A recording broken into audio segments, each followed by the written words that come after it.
Hello మిమ్మల్నేనండి. అందరికీ నమస్కారం. నవరాత్రి అంటే 9 రోజులు అని వింటాం. కానీ ఈసారి విజయవాడ దుర్గకొండపై 11 రోజులు జరుగుతున్నాయి దసరా ఉత్సవాలు. దీని గురించి తెలుసుకోవాలనుకుంటున్నారా? వీడియో స్కిప్ చేయకుండా చివరి వరకు చూడండి. సాధారణంగా 9 నవరాత్రులు 1, 10 దశమి రోజుతో కలిపి దసరా పండుగ జరుపుతారు.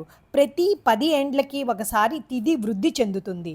దీంతో ఈసారి 11 రోజులు సెప్టెంబర్ 22 నుంచి అక్టోబర్ 2 వరకు దసరా మహోత్సవాలు జరుపుతున్నారు. 11 రోజులు అమ్మవారికి దివ్య అలంకారాలు.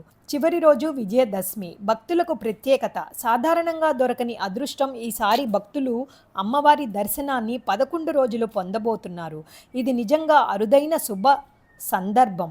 22 సోమవారం పాడ్యమి బాలాత్రిపుర సుందరి, 23 మంగళవారం విధియ గాయత్రీదేవి అలంకారము, 24 బుధవారం తదియ అన్నపూర్ణాదేవి అమ్మవారి అలంకారము, 25 గురువారము చవితి కాత్యాయనీదేవి అమ్మవారి అలంకారము, 26 శుక్రవారము చవితి శ్రీ మహాలక్ష్మి అవతారము, 27 శనివారము పంచమి లలితా త్రిపుర సుందరి దేవి అవతారము, 28 ఆదివారము షష్ఠి మహాచండీ అవతారము, 29 సోమవారము మూలా నక్షత్రము సరస్వతీదేవి అలంకారము, 30 మంగళవారము అష్టమి దుర్గాదేవి అలంకారము, 1 బుధవారము నవమి మహిషాసుర మర్దని అలంకారము, 2 గురువారము దశమి రాజరాజేశ్వరి దేవి అలంకారము.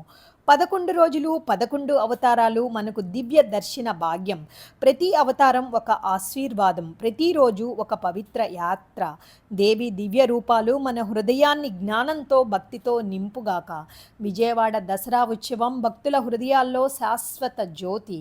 మీకు నచ్చినట్లయితే లైక్ చేయండి, షేర్ చేయండి, సబ్స్క్రైబ్ చేయండి. మీతో అనురాధ కంచర్ల.